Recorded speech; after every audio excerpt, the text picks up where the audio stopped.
ان الحمد للہ اما بعد اعوذ باللہ من الشیطان الرجیم بسم اللہ الرحمن الرحیم۔ سورۃ بقرہ آیت نمبر 51۔ وَإِذْ اور جب وعدنا ہم نے وعدہ کیا موسیٰ علیہ السلام سے 40 لیلۃ 40 راتوں کا ثم اتخذتم العجل پھر تم نے بنا لیا بچھڑے کو من بعدہ موسیٰ علیہ السلام کے جانے کے بعد، یعنی کہ معبود بنا لیا۔ وَأَنْتُمْ ظَالِمُونَ اور تم ظالم ہوئے یا اور تم تھے ظالم۔ وَإِذْ اور جب وعدنا ہم نے وعدہ کیا موسیٰ علیہ السلام سے 40 لیلۃ 40 راتوں کا ثم اتخذتم العجل پھر تم نے بچھڑے کو معبود بنا لیا من بعدہ اس کے جانے کے بعد، وَأَنْتُمْ ظَالِمُونَ اور تم تھے ظالم۔ موسیٰ علیہ السلام اللہ تبارک و تعالیٰ کے حکم سے 40 دن کے لیے 40 راتوں کے لیے اپنی قوم کو چھوڑ کر گئے۔ ان کے جانے کے بعد بنی اسرائیل ایک بار پھر شرک کی دلدل میں دھنس گئی، اور انہوں نے ان کی یاد میں یا ایک بہانے تھے، انہوں نے بچھڑے کو اپنا معبود بنا لیا کہ ہم نے جو ہے نا عبادت تو کرنی ہے تو بچھڑے کی کرنی ہے۔ اس کے بعد جو ہے نا یہ جب موسیٰ علیہ السلام واپس آئے پھر انہوں نے توبہ استغفار کی، اور یہ اسی کی طرف اشارہ ہے کہ جب موسیٰ علیہ السلام گئے تھے تو ان لوگوں نے ان کے بعد شرک اور یہ اس کی پستی میں پھر دھنس گئے، اور اللہ کے احکامات کو پس پشت ڈالتے ہوئے اپنی خواہشات کی پیروی کی۔ ثم آیت نمبر 52۔ ثم پھر اس کے بعد عفونا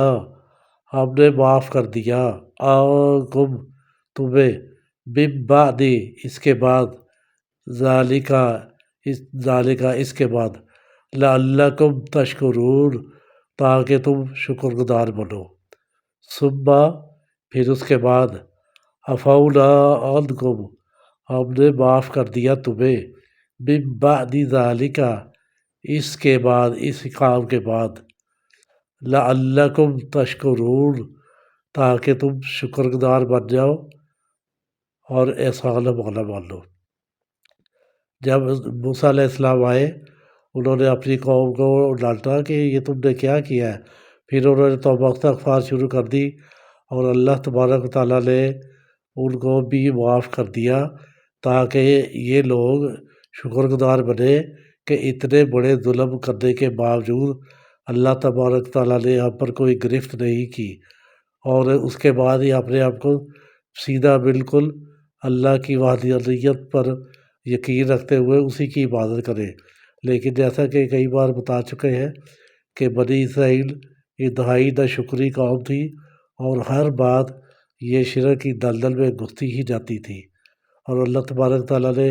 اسی طرف اشارہ کیا ہے کہ ہم نے تمہیں معاف کر دیا تاکہ اس کے بعد تم شکر گزار بنو اور دوبارہ ایسی حرکت نہ کرو۔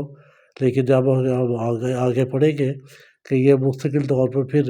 ایسی حرکتیں کرتے رہیں۔ اللہ تبارک تعالیٰ نے یہ جو چیزیں بیان کی ہیں یہ ہماری ہدایت کے لیے ہے، تاکہ ہم ان سب کو پڑھیں اور ہم دیکھیں کہ ان قوموں نے کس کس جگہ پر نافرمانی کی، کس جگہ پر اللہ نے ان کو معاف کر دیا، کس جگہ پر اللہ نے ان کو سزا دی، تاکہ ہم اسی روشنی میں اپنے آپ کو سمجھائیں، اپنا راستہ سیدھا رکھیں، تاکہ ہم اللہ کے ہاں شکر گزار بندے بنیں، اور ہم وہ بندے بنیں جن پر اللہ تبارک و تعالیٰ نے اپنا رحم کرنا ہے، اور وہ نہ بنے کہ جن پر اللہ کا غضب نازل ہونا ہے۔ قرآن پاک پڑھیے، عمل کیجیے، سمجھیے، اس کے معنی اپنے آپ کو، اپنے دوستوں کو، بہنوں بھائیوں کو، گھر والوں کو، سب کو بتائیں، تاکہ ہم اس کے سبق پڑھ کے اپنی زندگی کی اصلاح کر سکیں۔ دعاؤں میں یاد رکھیے۔ السلام علیکم ورحمۃ اللہ۔